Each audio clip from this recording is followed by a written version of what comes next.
déjà commencé à détruire. Hein. C'est la mobilisation sur place qui a fait que les capteurs sont partis. Hein. La protection de biodiversité, mangrove, forêt géophysique, forêt sèche-cala, des formes de botanique très très fortes comme on a dit.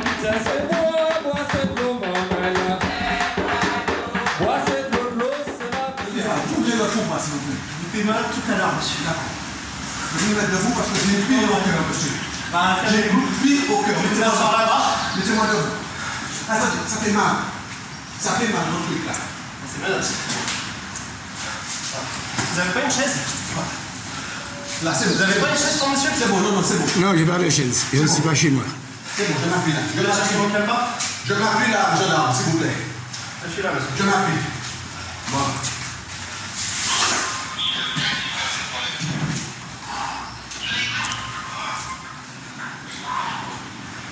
S'il vous plaît, vous pouvez me mettre debout? Restez là 30 secondes, monsieur. Mathieu, je vais me mettre debout. Mathieu, je vais me mettre debout, s'il vous plaît. Je vais me mettre debout, Mathieu. Ouais. Oui, il faut faire mon tour, c'est un petit truc qui... J'ai ma collègue qui va remonter pour bloquer la circulation.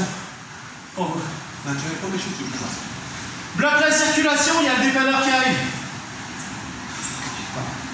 C'est bon, je reste là. Je vous annonce votre placement en garde à vue à compter de 10h20. Par votre interpellation. Oui. D'accord, ça me fait mal. 24 heures. Ça me fait mal. Manger 24 heures. Oui. Pour une autre Il n'y a pas de souci. Il n'y a pas de souci. Il n'y a pas de souci. Mettez-moi debout, s'il vous plaît. Ça vous dérange pas. Prenez-moi sur les épaules, mettez-moi debout. Mettez-moi debout. C'est vous relevez. Non, pas de côté, les deux côtés. Voilà. Merci. Vous restez debout, s'il vous plaît. Je reste là. Je vais marcher un peu, s'il vous plaît. Restez là, monsieur. Non, laissez-moi marcher un peu. Non, monsieur, vous restez là. Je vais pas... Regarde. Bel bonjour tout le monde, donc c'est Fanny avec vous pour Ansimène et puis la Sopama. La Sopama remercie grandement Zouk TV. Donc nous venons voir des images qui se sont déroulées le 25 avril 2022. Donc je préfère laisser mon invité en parler et donc je vais d'abord vous le présenter. Donc c'est Tony Narcisse. Donc bonsoir Tony. Bonsoir Fanny-Wa. Donc tu es lorinois. Oui, tout à fait, lorinois. Voilà, donc oui. depuis tout petit, tu as toujours vécu au Lorrain. Non, c'est-à-dire que je suis foyalais à la base et quand je suis revenu de France, donc j'ai choisi d'habiter le Lorrain. Et je suis lorinois depuis plus de 35 ans. Okay, c'est-à-dire que j'ai construit, j'ai acheté un bout de terrain sur la bande des 50 pas géométriques. J'ai construit et depuis 95-96, j'habite puisque j'ai été régularisé dans cette fourchette-là. Ok, donc aujourd'hui, on va parler justement un tout petit peu des 50 pages géométriques. On va parler justement du problème qui a engendré malencontreusement la scène que nous venons de voir en début de l'émission. Donc c'est par rapport à un poste de refoulement pour une station d'épuration. Donc on va traiter poste de refoulement, c'est quoi, station d'épuration aussi. Et puis nous allons finir par justement ce que tu as vécu qui est assez terrible, c'est-à-dire une violence, je vais dire incommensurable, ainsi que psychologique, que les gendarmes ont effectué sur vous, quoi, en fait. Voilà. Donc en fait, tu m'avais parlé, tu m'avais dit qu'en fait que tu avais un cursus, en fait une expérience professionnelle assez intéressante, en fait, par rapport au fait que justement tu as travaillé pour l'armée, tu as été un militaire, tu es aussi un grand sportif. Donc est-ce que tu peux te présenter justement pour qu'on puisse savoir qui est Tony Narcisse?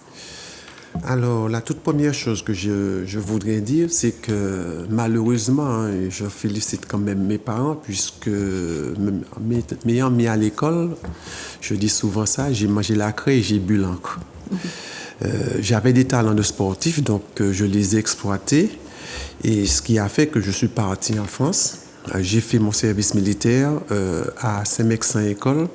Et à Saint-Mexan-École, j'ai été plus ou moins vu comme pouvant faire une carrière militaire. Donc j'emboîte la section des sous-officiers à la compagnie d'instruction. Mais après quelques temps de ça, bon, je me suis rendu compte que bon, c'était pas ma destinée. Donc j'ai eu quand même. Tu as fait combien d'années? J'ai fait 1 an et demi.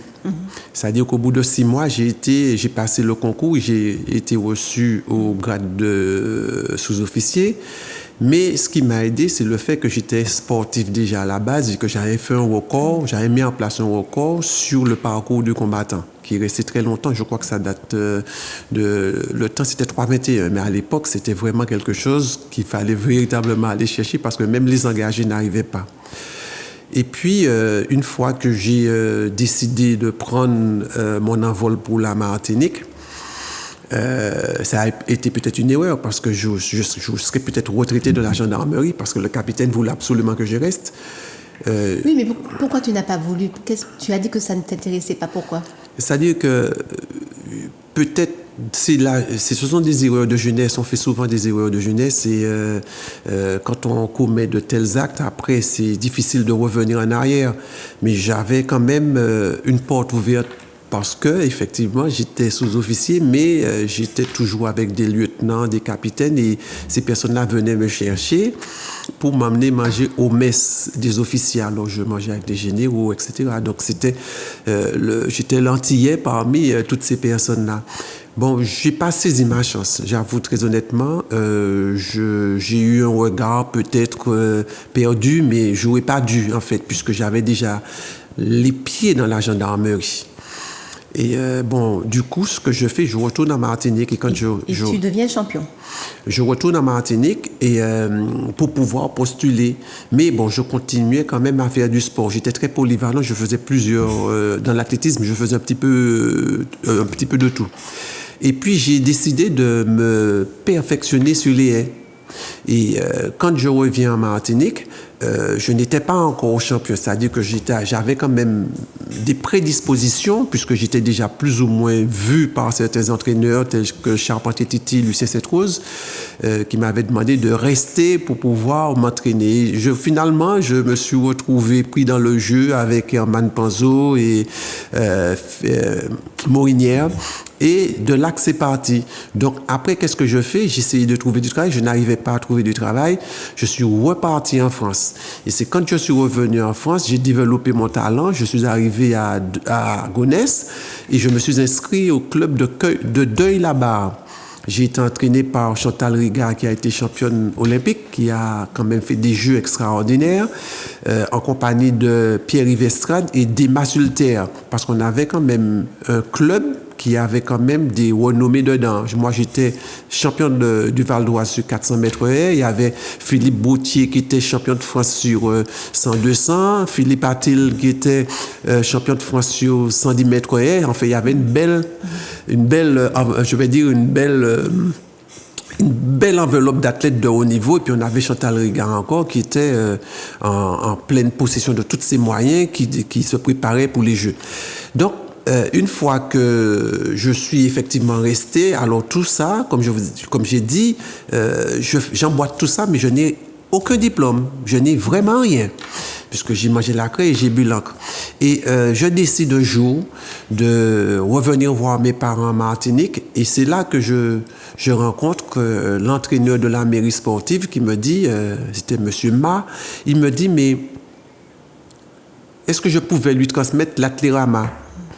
Et tout en étant en France, j'ai fait quand même de nombreux championnats. J'ai été vice-champion de France sur 400 mètres haies et je lui présente l'athléramma. Et c'est de là que je rentre à la ville de Fort-de-France en tant que sportif de haut niveau. Donc je fais quand même de beaux meetings puisque mon dernier meeting a été les Jeux de la Guadeloupe en présence de Lewis, puisque l'équipe Santa Monica était venue spécialement en Guadeloupe pour battre le record du 4x200. Et je me suis trouvé à ce moment-là face à de grands champions comme ça, tellement petits, parce que je n'arrivais pas à comprendre comment ces Américains couraient aussi vite. Mais moi, j'étais quand même inscrit sur un 400. Et donc, ce qui se passe sur mon 400, ça se passe très, très, très bien. Je pars très vite et je me dis, mais bon, finalement, je vais trop vite, donc je ralentis ma course, je me fais dépasser par 2 Américains, les champions de France du moment, donc du coup je refais mon décalage dans tout le virage, il me restait plus rien pour terminer, donc on termine avec Pascal Maran sur la même ligne. C'était l'occasion pour moi de coiffer des Américains, surtout qu'il y avait l'entraîneur qui était l'entraîneur national de la Guadeloupe, qui avait déjà un œil, qui voulait que je vienne m'entraîner en Guadeloupe. J'ai refusé, mais en tout cas, ça a été des moments extraordinaires pour moi. Et pour les études, c'est quand j'ai pris, effectivement, quand je suis entré en collectivité, j'ai connu quelques péripéties, comme tout le monde, j'ai connu des péripéties, et j'ai décidé de reprendre les études. Alors, en reprenant les études, je vais jusqu'au brevet de technicien au Lorrain. Ensuite, du coup, j'emboîte tout de suite une ingénierie de la formation des adultes que j'obtiens. Ensuite, un master 1, un master 2 en sciences humaines, sciences de l'éducation, formation, option VAE. Et puis, je termine une thèse. Validation des acquis de l'expérience. Pourquoi? Parce que je me suis engagé en dynamisant cette vision de la validation des acquis de l'expérience comme j'ai lancé la vulgarisation en 2000. Donc, j'ai voulu étudier ce dispositif et je l'ai étudié sur toute sa plénitude. Et donc, ma thèse a été l'objet d'une réflexion sur un contenu de pratique d'accompagnement. Et donc, voilà. Okay. Merci. Donc, ça, c'est une belle petite... un beau petit parcours. Donc, en fait, ce qui fait que tu es là présent aujourd'hui, mais tu viens aussi à la Sopamar depuis quelque temps, c'est un problème justement que tu vis juste à côté de chez toi, sur les 50 pas géométriques. Donc, en fait, on va vite fait savoir c'est quoi, en fait, les 50 pas géométriques. Okay. Donc, j'ai pris, alors les 50 pas géométriques, c'est ce qu'on appelait avant les 50 pas du roi.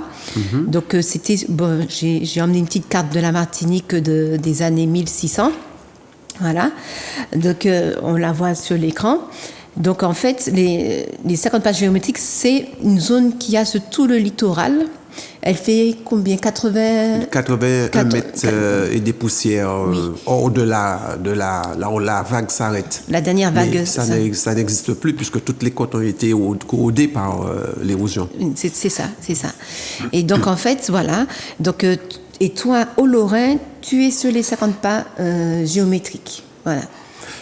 Sauf que je suis propriétaire depuis 1996, c'est-à-dire que très tôt j'ai acheté mon terrain, donc je suis sur la bande des 50 pas géométriques, mais en qualité de propriétaire. En qualité de propriétaire, voilà.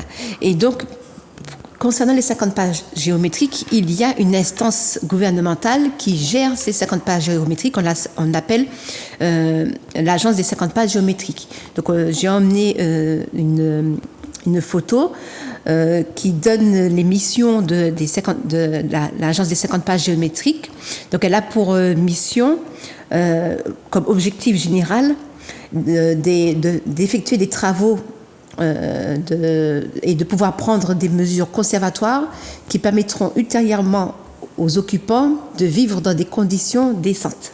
Donc, voici à quoi sert l'objectif global de l'agence des 50 pas géométriques qui a été mis en place en 1996. Ainsi que l'accompagnement à la régularisation des titres de propriété. Voilà.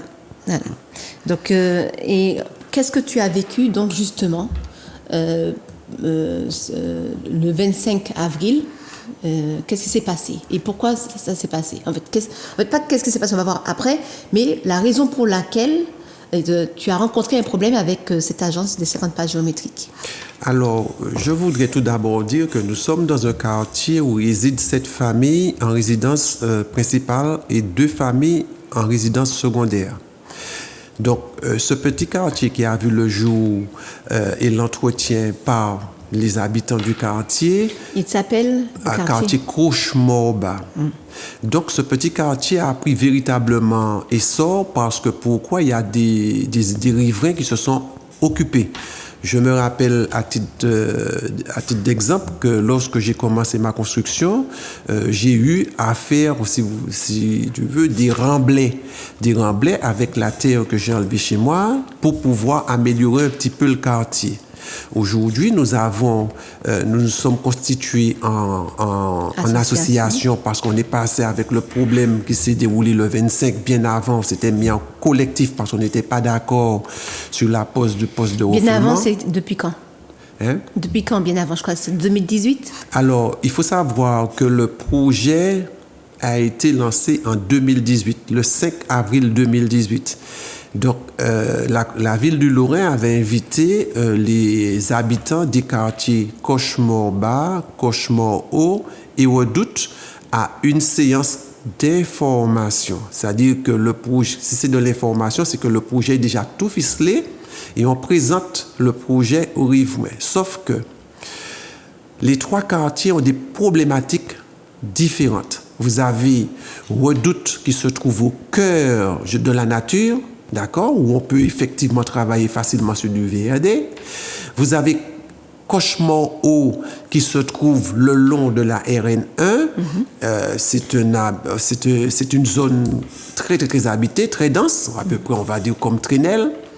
Et on a Cauchemar-Bas, où j'habite, qui est vraiment la bande du littoral, avec d'autres contraintes qui est l'érosion, qui se présente aussi par les montées d'eau. Donc, on a une problématique différente. Et vous êtes aussi, il y en a qui sont en zone jaune et en zone rouge, c'est-à-dire en zone où il y a des dangers. Bon, alors, ce qu'il faut savoir, c'est que cette bande du littoral a été considérablement corrodée parce que des dernières maisons, on pouvait faire facilement 100 mètres sur la mer parce que c'est là que les gens attachaient leurs bœufs. Aujourd'hui, ça n'existe plus. Donc, on peut dire que c'est 81 mètres 30 ou 81 mètres 50, ça a totalement disparu. Alors, les habitants aujourd'hui qui sont majoritairement des retraités ne sont pas venus à cette réunion, donc j'y étais, donc j'ai pu quand même faire un compte-rendu en préfecture dès 2018 pour interpeller sur l'insécurité qu'il y avait dans ce quartier parce que le quartier est situé en plein sur la RN, en contrebas, donc extrêmement accidentogène. Et d'ailleurs, il y a eu un accident il n'y a pas très longtemps et on voit bien 4x4, il est entré dans le garde-corps, donc ça peut faire des morts à n'importe quel moment. Alors, il y a déjà eu oui. Des voitures qui sont passées par-dessus, vers en bas. Oui. Donc, on est à la sortie du quartier, on est pratiquement sur un pont.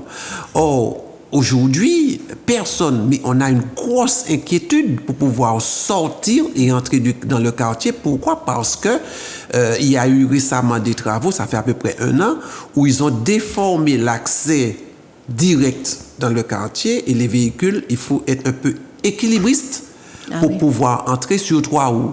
Et c'est quand même curieux de voir que les gendarmes, la police, la mairie, toutes les autorités qui rentrent là pour ressortir sont obligés d'aller et de se poster sur la voie la nationale pour arrêter les véhicules pour sortir. Comment fait un automobiliste qui habite dans le quartier? Il est seul dans sa voiture. Donc, très souvent, pour sortir, c'est une difficulté parce que quand les camions, les camions arrivent vite. Donc, c'est le klaxon qu'on entend et quand tu as une voiture comme celle que j'ai, qui est équipée de système de freinage automatique, tu ne peux pas faire marche arrière. Si tu as une voiture normale, tu lâches le frein, tu fais marche arrière. Donc très souvent, on est confronté à cette situation d'extrême difficulté parce que l'accès à la sortie est difficile. Donc, vous avez eu une journée, une réunion pour informer du projet. Voilà. Et qu'est-ce qu'il en était après? Cette réunion d'information a permis que moi, en tout cas, j'ai fait plusieurs interventions pour rappeler les difficultés que nous avons au niveau du quartier, telles que la voirie, etc. Donc, c'est vrai que c'était très difficile parce que c'est une réunion à 18h et on a 3 quartiers, et on ne peut pas parler. Alors que la collectivité, la mairie dispose de moyens très simples qui s'appellent l'enquête publique. En mettant en place une enquête publique, elle peut faire remonter toutes les difficultés et aussi connaître tout ce qui se passe dans le quartier. Il n'y a pas eu cette enquête publique. Donc, ils ont poursuivi. Alors, pour aller très, très vite. Mais quel était leur projet? Alors, quel était leur projet? Jusqu'à maintenant, je suis dans l'incapacité de dire quel est véritablement le projet. Tous les jours, il y a quelque chose de nouveau. Tous les jours. D'ailleurs, ils n'ont même pas de plan. Les entreprises qui travaillent n'ont même pas de plan pour pouvoir dire il n'y a pas d'affichage, il n'y a pas de permis de construire. C'est un chantier illégal, il n'y a pas de permis de construire, il n'y a pas d'affichage. Et surtout, lorsqu'on parle de postes de refoulement, il faut avoir des autorisations. Quand on regarde l'affiche qui se trouve, le panneau d'affichage public, on voit bien les partenaires. On a la région, on a la CTM, on a Cap Nord, on a la mairie du Lorrain, on a l'ODE, et j'en passe. Mais pour un montant de 6 892 830 €. Alors, ces 6 millions-là, c'est pour créer un poste de refoulement. Alors, ces 6 millions-là, on ne connaît vraiment pas la répartition, mais ces 6 millions-là devraient en tout cas couvrir l'ensemble des travaux de réaménagement de la RHS, la résorption de l'habitat spontané, dans lequel il était quand même prévu de voir comment pourrait-on porter une amélioration sur l'habitat des personnes. Il n'était pas du tout question dans cette réunion de parler de délogement. Ça n'a jamais existé. Parce qu'effectivement, il est prévu que des familles soient délogées. Mais on ne sait même pas où est-ce qu'elles vont être éventuellement relogées. Voilà. Et donc, compte tenu que ce délogement est arrivé en dernière minute, pourquoi nous ne savons pas? La seule chose que nous savons, c'est que nous avons une princesse qui est arrivée très récemment dans le quartier et qui a sorti en plein visage des 4 familles à déloger qu'il était temps qu'ils sortent de là pour qu'elles puissent vivre bien. Et il faut voir, hein, elle habite à plus de 100 mètres. Donc, elle rajoute justement, j'ai vu, parce qu'on était sur place, la Sopamar, donc j'ai vu qu'elle a boisé, elle a mis des cocotiers sur le domaine public, en fait, quasiment pour étendre son habitation, quoi. Donc elle plante pour se faire beaucoup plus d'espace. C'est-à-dire qu'elle est en train d'occuper des espaces et là où elle plante, en fait, c'est le terrain d'une personne qui est en France. Alors, sous prétexte que cette personne lui a donné l'autorisation de nettoyer, donc elle s'occupe, elle nettoie et elle plante en même temps. Mais il n'y a pas que ça qu'elle plante. Elle plante des arbres qui sont interdits à mettre dans les rivières, tels que le lépini. Ça ne se plante pas comme ça en rivière. Donc, on a vu il n'y a pas très longtemps qu'elle en a planté 5.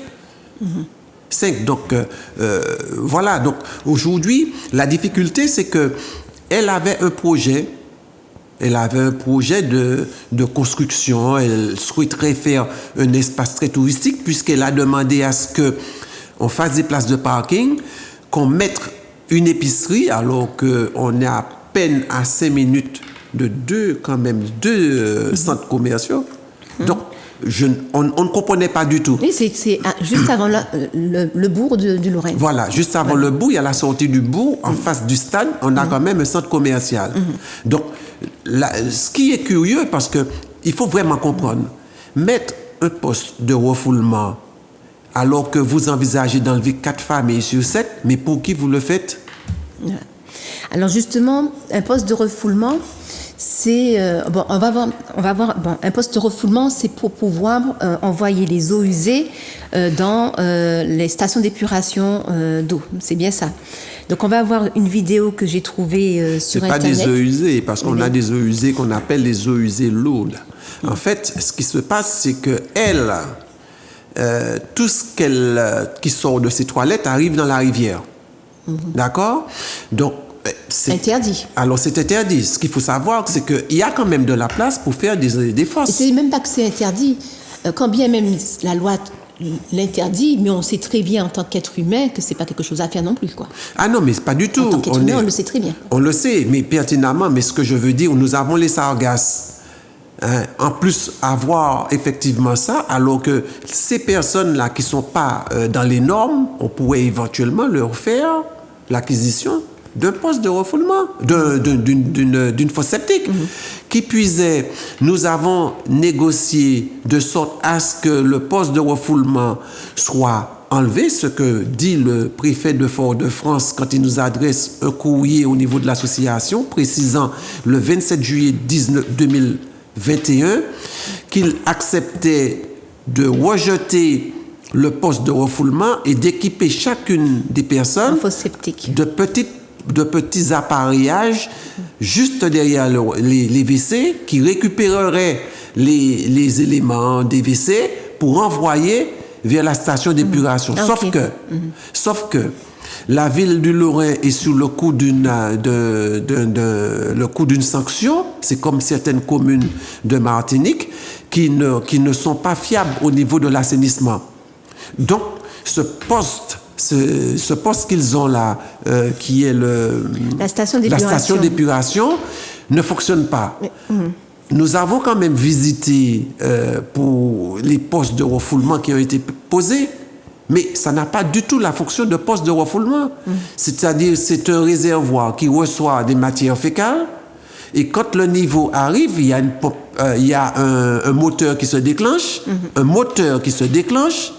pour, entre guillemets, renvoyer à la station d'épuration quand on sait que la station d'épuration du Lorrain ne fonctionne pas. Donc, alors, ce qu'on va faire déjà, parce que le temps passe et puis on va être débordé par le temps, donc je voulais faire passer, je vais faire passer une vidéo que j'ai trouvée sur YouTube. C'est l'Université de Lille qui a réalisé cette vidéo. Donc, c'est comment on épure de l'eau dans les stations d'épuration d'eau. Donc, à tout de suite après la vidéo. En fait,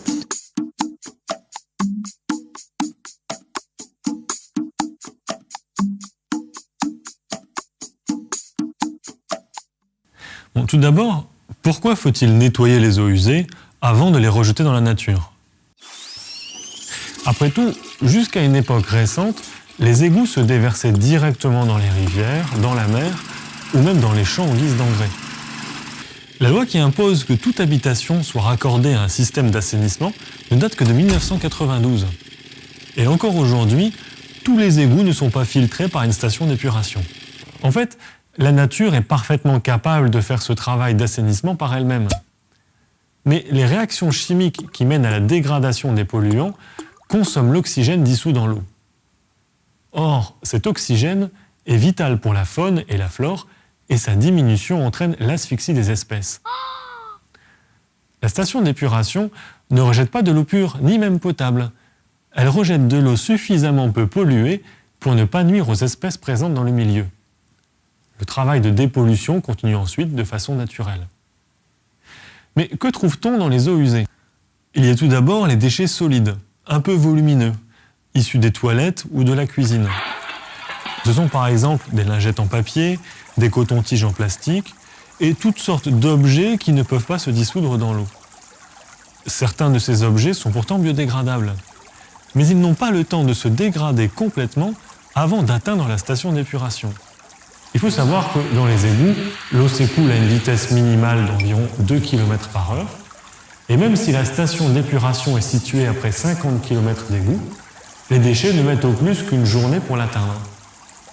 Or, les temps de dégradation des déchets sont bien supérieurs à une journée.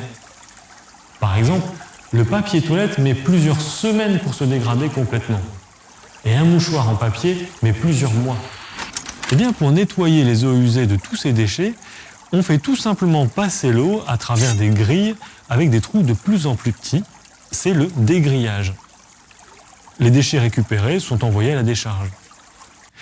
Une fois ces déchets supprimés, il reste deux types de polluants. Ceux en suspension dans l'eau et ceux dissous dans l'eau.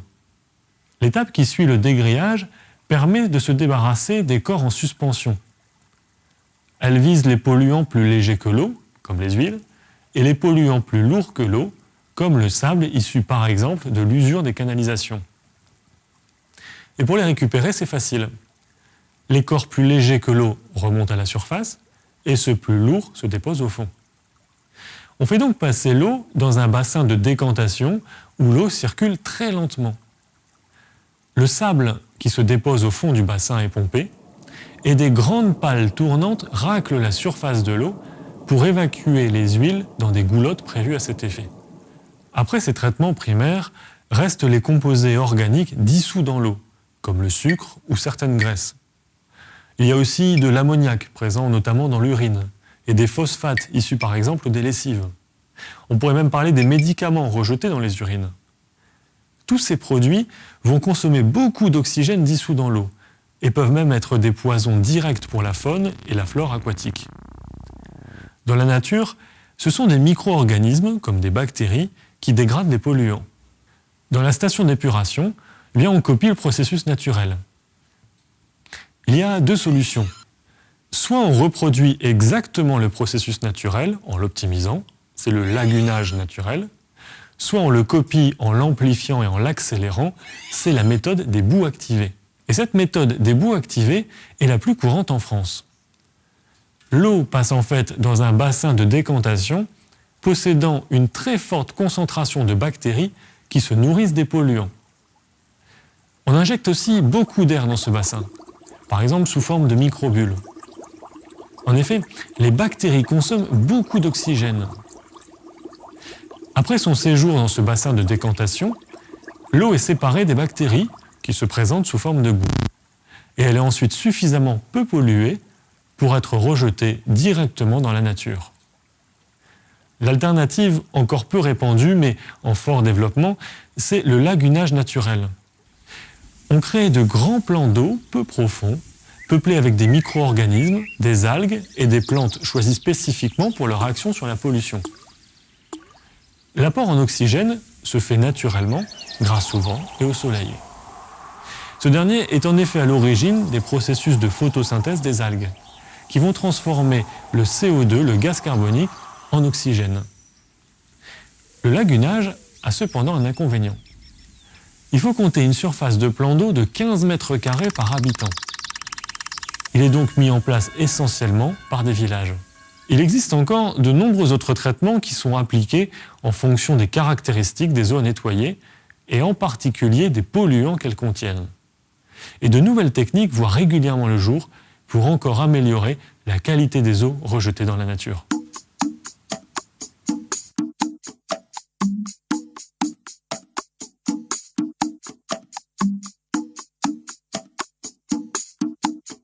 Donc nous avons vu à quoi sert une station d'épuration d'eau et Tony nous avait dit tout à l'heure là, juste avant la vidéo, qu'effectivement qu'au Lorrain, il y a déjà un problème dans cette station d'épuration d'eau. Elle n'est pas fonctionnelle. Elle n'est pas fonctionnelle. Et on peut voir aussi pendant quelques années à la Galeria, vous vous rappelez en fait de la zone du Lamentin, et bien toutes les odeurs qui remontaient parce qu'effectivement même cette station d'épuration, on voit l'image celle de la Galeria, même cette station d'épuration d'eau, crée énormément de nuisances. Donc toutes ces nuisances-là créent un impact sur l'environnement. Alors nous allons voir maintenant ceux qui veulent placer en bas de ton terrain à même pas 5 mètres de la plage en fait. Mais il n'y a pas 5 mètres. Normalement, si on considère on parle du poste de refoulement. Voilà, si on considère la réglementation telle qu'elle a été produite, qui est le plus, normalement, du cours d'eau, la crête du cours d'eau, on doit avoir 10 mètres. Et là, on a 3,50 mètres. C'est ça. Voilà. Il faut aller sur le site, c'est vraiment tout près. Donc en fait, un poste de refoulement, on va voir quelques images de ce que c'est que... en fait, il y a un poste de refoulement. Donc on voit ici un schéma d'un poste de refoulement. Donc c'est ceux qui veulent l'installer en bas de chez toi, Tony. Et donc il y a aussi des postes de refoulement pour les immeubles, c'est-à-dire un peu plus collectif. Donc j'ai emmené la photo numéro 2 pour les immeubles. Et puis il y a aussi des postes de refoulement individuels, donc en photo numéro 3. Donc en fait on a plusieurs types de postes de refoulement, mais comme tu disais tout à l'heure là, on peut très bien aussi mettre des fosses septiques qui diminuent le problème parce qu'effectivement les postes de refoulement sont nuisibles. Donc tu m'as emmené tout à l'heure là, en fait la dernière fois tu m'as remis une petite vidéo sur justement un témoignage des nuisances créées par un poste de refoulement. Donc on va voir la petite vidéo et puis on se revoit juste après. Donc Alors, pour le témoignage. Ouais. Allez, vas-y. Dernière fois, c'est caractère à 6 mètres d'épuration. Le bail a commencé à sentir. En plus, nous, on est dans l'écosystème là, en fond d'eau. Là, quand on met tout quartier, en fois, ça reste des mois qu'à couler comme ça là. Nous sommes obligés de faire plusieurs appels pour venir, les responsables d'État venir réparer ça. Là, ils sont venus, quelques temps après, ils ont fait un semblant de réparation. Quelques temps après, la vie recommencé à couler encore. Mais ça a trop vieux. Ils ont venu changer le moteur. Ils ont venu faire un lot de bagaille, mais ça a trop pris l'envers. Le reste, ça a coulé. Désastre, ça a fait l'envers. Ah non, mais c'est impressionnant. Ça a vraiment invité personne administrative pour ça. Alors qu'il y a un administratif, il y a de non, c'est pas nous, c'est par là, c'est là, c'était parti, c'est là. Pourquoi alerter la commune, pourquoi alerter par là. Mais franchement, ça dégueulasse. Ça vraiment dégueulasse. Faut en marcher comme ça, hein. Ah non. Faut les responsables mettre quoi ça, hein. Parce que c'est un petit canal qui là. Et non, ça a trop près de l'envers. Ben là, moins de 50 mètres de l'envers. Et puis quand on coule comme ça, mais non. Ça n'a pas ni assez entretien.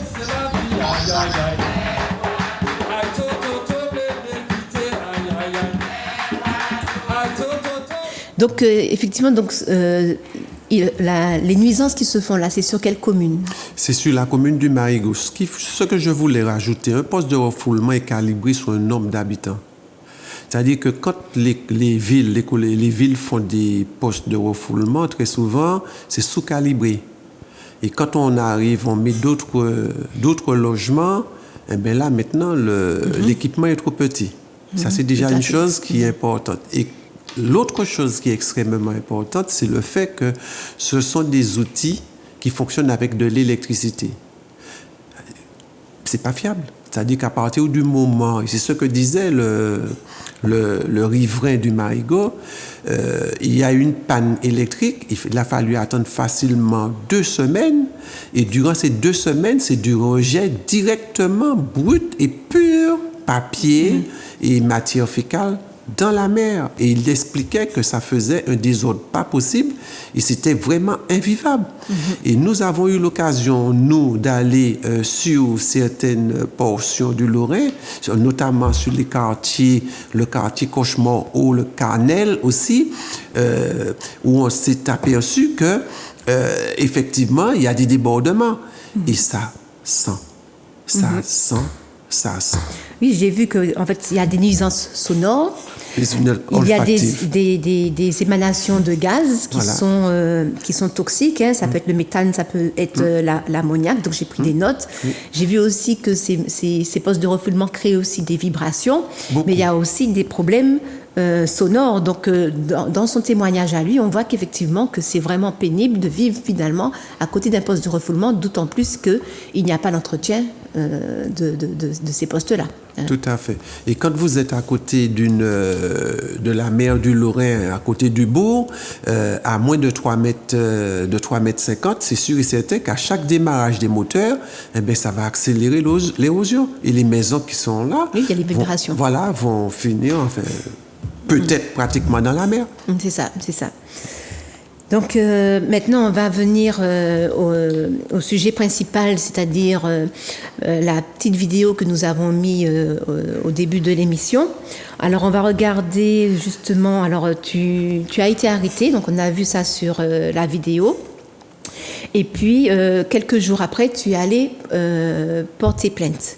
Donc, tu es allé à la gendarmerie de Trinité avec ton avocat. Et donc, on va voir juste l'extrait maintenant, et puis on se retrouve après, juste l'extrait. C'est le même jour que tu as été porté plainte.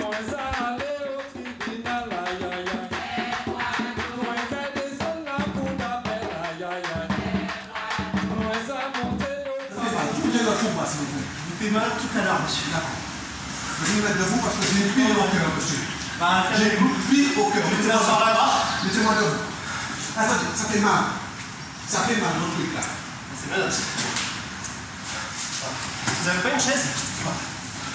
Là, c'est bon. Vous avez pas une chaise pour monsieur? C'est bon, non, non, c'est bon. Non, j'ai pas de chaise. Je ne suis pas chez moi.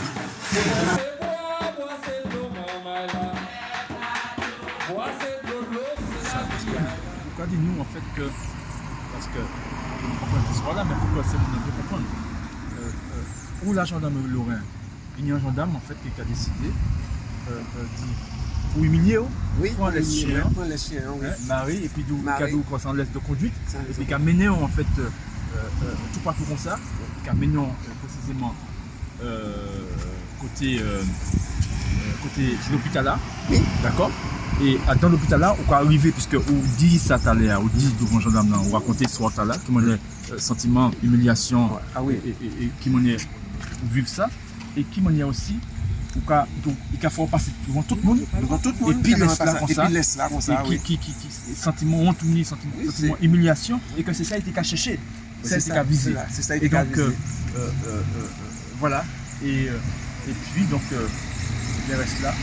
Donc alors, une fois il fait ça, donc c'est vrai que c'est très choquant à la limite qu'on a traversé tout ça monde. Et puis là, je monte en cabinet médecin, je suis déshabillé comme moi. Monsieur gendarme et puis madame gendarme, tous les deux étaient les retendus dedans, qui fait qu'à deux reprises, le médecin dit au sorti, à deux reprises, et puis après, c'est là où sorti vraiment qu'il auscultait moi, il voit toutes ces bleus à manier, toutes ces coups à manier, alors qu'on n'a pas fait personne à rien. Alors, justement, parce que c'est important, parce que là, il a dit que sentiment humiliation, il vit là, violence là, qu'il vit là, manquation de pas longtemps, puisque c'est une fini sortie devant le gendarme là, qui m'en est, et dit que, en effet, émotion vive là. Ah oui, il m'en a dit au Veni Rouge, Ouais, là, on c'est- t'a qu'à raconter ou insister, on a dit ça au vive là. Parce que, ça. bien pour conscience, en fait, dans quel type de rapport, en fait, il dit qu'il trouvait qu'il a. Ils ont imposé, en fait, pas symboliquement seulement, mais parce qu'il faut comprendre, en fait, c'est lui qui met là, en fait. C'est un rapport de maître à esclave, en fait, qu'ils ont imposé, en fait, Tony. Donc, pour nous bien prendre conscience, en fait, intention, et dit que je dois m'en tenir, et ça est fait, en fait, Tony vive là. Donc, je l'insiste de ça parce que ça m'a vu là, l'autre qui a raconté ça. Émotion, tenir en fait, et les détails en fait par rapport à ça, c'est clair qu'on ne peut pas rester insensible. Au mois de mai en fait 2022, on ne peut pas rester insensible à la situation là. Ils savent qu'en fait, aller là encore, à thème Martinique, il y a des gens qui permettent Koyo en fait ni comportemental vis-à-vis du Martinique. Vis-à-vis des Martiniquais, en fait, il y a senti qu'on est autorisé en fait à ni comportemental là. Et donc, et mon cas mettait ça en parallèle et puis même humiliation que le cas prétend en fait faire les Martiniquais vivent à travers ces statuts-là. Les autres savent en fait que qui ça ces statuts-là qu'a représenté. Eh bien, ils savent en fait que hier et puis jeudi, eh bien, plusieurs Martiniquais en fait, ils ont mené en fait en garde à vue. Parce que le carré reproché que le jeté, le déchouqué en fait des statues qui étaient là aussi, et puis même intention, humiliation, mais là c'est humiliation tout le peuple là en fait. Là c'est pas Rouillon, là on vit là, c'est en accumulation, c'est en autre encore humiliation qu'on vit là. Donc non seulement en fait ces statues là c'est présence humiliation, mais c'est pas tout le peuple là, à terre, en milieu de la société martiniquaise, les territoires martiniquais, mais pas venir nous poser ça là, voilà, rapport au maître esclave là, alors. Ils savent ça, ils qu'à signifier, mais nous sommes méthodes et puis c'est comme ça. Tout est cas dire aussi c'est important à l'air, parce qu'il faut comprendre en fait parce que les gendarmes, c'est ça. C'est lui qui ouais, c'est-à-dire que il dit moi comme ça que lorsqu'un gendarme vous parle, vous obéissez. Donc on est dans un rapport de maître à élève. C'est-à-dire que quel que soit bagay là on fait, on pas ni doit dire rien, l'on en met yo, c'est petit maman et pour dire avaler tout ça au cabas, c'est-à-dire que ou pas ni doit dire rien. Donc il y a un vrai rapport de force et alors où qu'a dit c'est Timon Maillot. Si vous êtes Timon Maillot encore, mais c'est pas Timon Maillot, ou c'est Bagayo. Là c'est plus que ça, ou c'est Mebio. C'est ça. C'est pas non Timon Maillot là en fait Non. Surtout quand il n'y a pas les gentiment bah Yeshua, il n'y a pas qu'à traiter Yeshua Non, comme c'est ça. pas, voilà, il n'y a pas qu'à traiter Yeshua comme ça.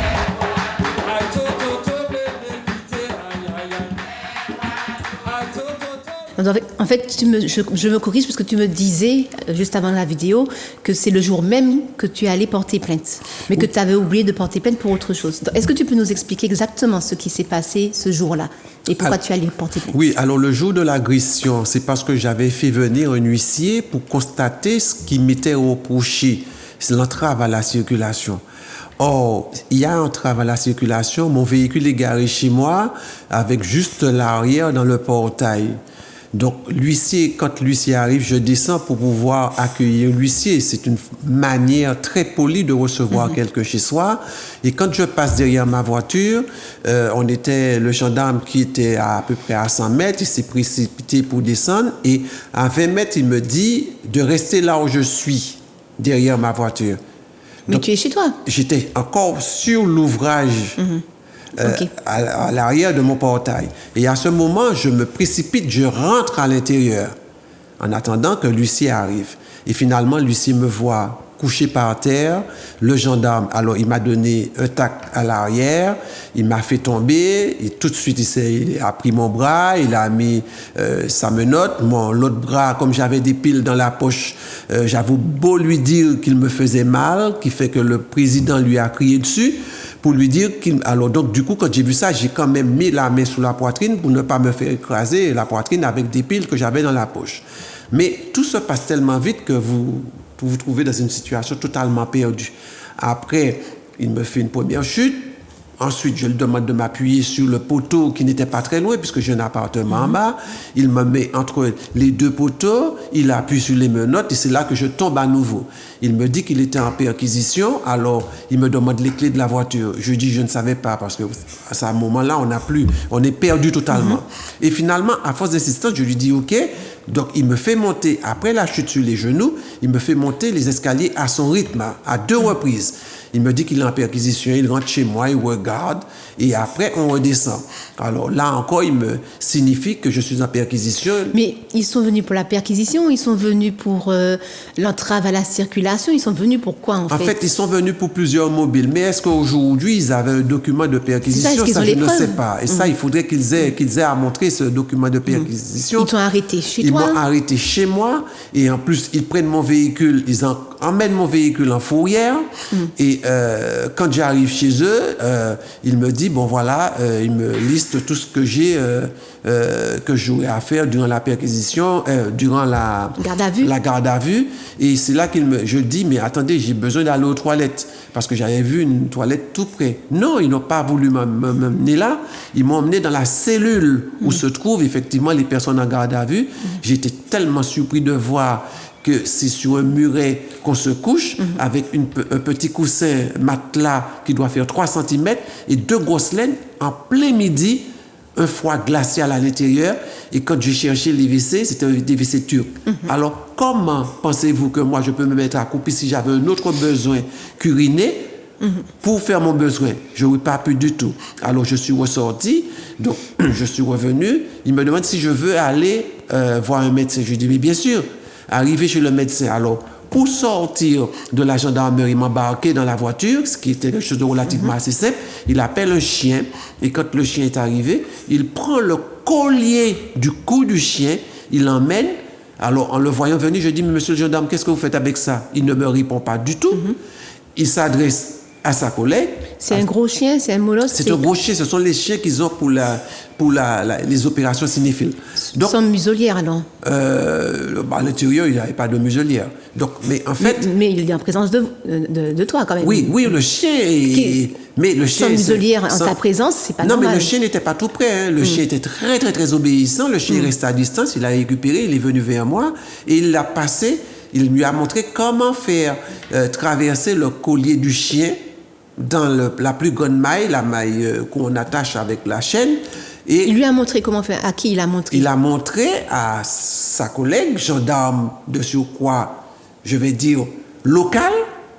Donc c'est très révélateur ce que je suis en train de vivre. Donc c'est un gendarme français qui montre à une martiniquaise, gendarme martiniquaise, comment mettre un collier de chien dans les menottes. De menottes. Donc c'est très significatif parce qu'on a véritablement le colon, le serviteur et l'esclave. Alors je suis conduit comme un esclave, en fait, c'est l'image que je retiens. Alors qu'il pouvait me dire de m'asseoir, il m'a emmené directement au médecin. Mais quelle a été, je vais dire, sa motivation de faire ça? Donc tout ça, ce sont des questions qui me restent là et que je vais poser le jour de l'audience. En tout cas, je vais chez le médecin me voit arriver. Ils ont établi toutefois un listing avec leurs affaires à eux et le médecin demande de m'ausculter. Et quand le médecin commence à m'ausculter, ils étaient à l'intérieur, je demande à ce qu'ils sortent, ils sont sortis, mais à 3 reprises, ils sont entrés. Donc finalement, je ne pouvais pas enlever mon pantalon, donc quand ils sont sortis, je me suis déshabillé, le médecin a vu, et c'est là que le médecin dit que mon état n'était pas compatible avec la garde à vue. Oui, parce qu'il faut dire qu'un médecin, lorsqu'il le consulte, c'est pour savoir si oui ou non vous êtes compatible avec la garde à vue. Tout à fait. Et c'est pas pour autre chose, hein. C'est juste savoir si vous pouvez faire la garde à vue ou pas. Tout à fait. Et là, quand le médecin donne effectivement cette information, je retourne en gendarmerie, ils me remettent mes éléments, notamment mes téléphones. Bon, se passe quelque chose de très précis, mais bon, je ne le dirai pas là. Je récupère mes affaires et je lui demande, est-ce que vous pouvez me ramener chez moi? Non, vous vous débrouillez. Alors, je me suis mis tout doucement à entrer chez moi. Je suis arrivé chez moi, j'ai rencontré 2 membres de la SOPAMA. Je leur ai dit, bon, maintenant, voilà mon état. Alors, j'avais des bleus partout. Il faut voir ma couleur. Avoir des bleus, c'est quand même compliqué. Des traces de partout. Et je leur dis, écoutez, est-ce que vous pouvez m'emmener voir mon médecin? Alors, on m'emmène voir mon médecin, j'arrive à 17h, je sors chez le médecin à 20h parce que le médecin voit l'état dans lequel j'étais. Donc, elle m'a dit non, elle a fait un certificat pour moi pour 150 €. Une fois sorti de chez le médecin, je décide d'aller directement à la police nationale à Fort-de-France pour déposer plainte. Et quand je dépose plainte, ça n'arrive pas, ça ne me revient pas, cette histoire de collier de chien. Donc je dépose plainte, on me demande d'aller aux unités judiciaires, médico-judiciaires de la MENA. Donc je vais le lendemain, on me dit non, c'est pas possible, il faut prendre rendez-vous. Et donc ce n'est qu'à partir de ça, je vais... Et ça prend du temps pour prendre des rendez-vous. Oui, ça prend du temps. Les bleus ont le temps de disparaître. Voilà. Et là, j'ai la chance de retourner voir le médecin comme j'ai posé une deuxième plainte pour cette histoire de collier de chien. Donc là, ce qui se passe le lendemain, tout de suite le lendemain, là, j'ai la chance d'aller voir le médecin.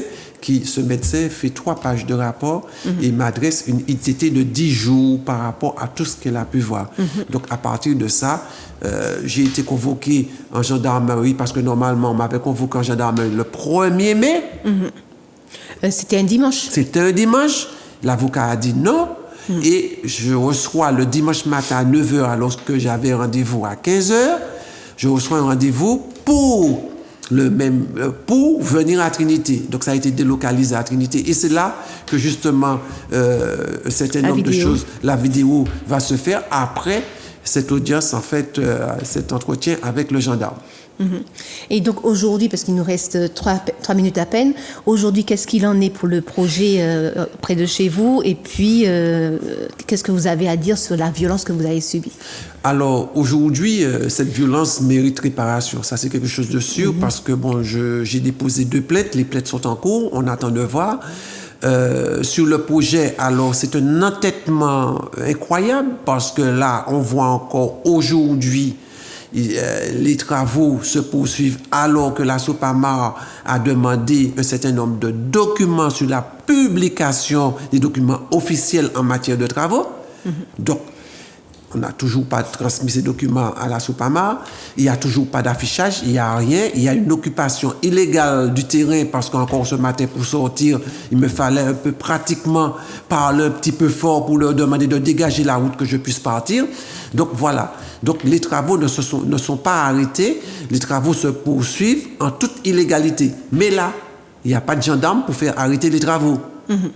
Donc, il n'y a pas de gendarme, il n'y a pas de police municipale non plus pour faire arrêter les travaux. Alors qu'ils sont dans l'illégalité, il n'y a pas de permis, il n'y a rien du tout qui leur permet de faire les travaux. Il n'y a rien. Alors, est-ce que le maire lui-même peut se déjuger de respecter une réglementation nationale à qui il applique à ses administrés? Tout à fait. Ce n'est pas du tout possible. Donc là-dessus, il y a véritablement matière à s'interroger sur la fonction du maire. Mais il y a quelque chose, bon, il nous reste à peine une minute, mais il y a quelque chose que je me pose comme question. Pourquoi il y a une urgence à faire ces travaux? Pourquoi ils ont besoin de faire ces travaux, sachant que la station d'épuration ne pourra pas contenir tout ça? En fait, c'est quoi? Qu'est-ce qu'il y a derrière ça? Il y a certainement quelque chose derrière ça, parce que c'est incompréhensible, parce que la loi dit, et ils sont, eux, contre la loi. Bon, alors le problème est très simple, c'est-à-dire qu'il y a un chantier qui a été lancé en non-respect total des autorisations de l'ODE et en non-respect total de la réglementation du PLU. Maintenant, le chantier est avancé sur 2 quartiers, il y a quand même pour 7 millions d'euros. Et ces 7 millions d'euros-là, d'une manière ou d'une autre, ils veulent récupérer ces 7 millions d'euros. Je ne sais pas ce qu'il y a derrière tout ça, mais de toutes les façons... Donc il faut commencer des travaux pour avoir... parce que je sais qu'il faut commencer des travaux en général pour avoir... Il faut avancer 30% du financement de travaux pour pouvoir avoir des subventions. Tout à fait. En général, c'est comme ça. Le FSE, enfin les fonds européens, c'est ça. Il faut avancer pour pouvoir récupérer. Mais derrière, 7 millions, c'est pas 700 euros. 7 millions pour des travaux de ce type-là, c'est vrai que ça pèse lourd. Donc, quand on regarde bien aujourd'hui, probablement, il y a eu quand même un investissement qu'on veut faire entrer, mais aussi quand même l'affichage des 7 millions, des 6 892 830 000 euros, il faut les consommer. Donc là, on se bat pour pouvoir le faire. Et l'urgence pour eux, là maintenant, comme ils ont abîmé le quartier, donc ils veulent à tout prix, parce que c'est un coup de force, ils veulent à tout prix placer le poste de refoulement sur la crête de la côte. Ok, bon, on a encore beaucoup à dire, mais bon, on se doute qu'il y a encore plein de choses qu'ils veulent cacher en fait en réalité. Oui. Mais je te remercie Tony d'être passé sur le plateau TV de Zouk TV avec la Sopamar. La Sopamar, on te soutient. Et puis, bon, on peut demander aux Lorinois de venir soutenir les habitants de l'association de Croche-Mort pour arrêter l'injustice. Voilà. Tout à fait. Donc moi, ce que je dirais merci à toutes ces personnes qui nous ont écoutés. Merci à la Sopamar. Merci à Faniwa. Merci à Zouk TV parce que vous faites un travail extraordinaire. Et bon, longue vie à toutes ces personnes. Et puis, peace force bat tout le monde. Ok. Merci beaucoup, Tony. À très bientôt. À très bientôt. En semaine et puis la Sopamar.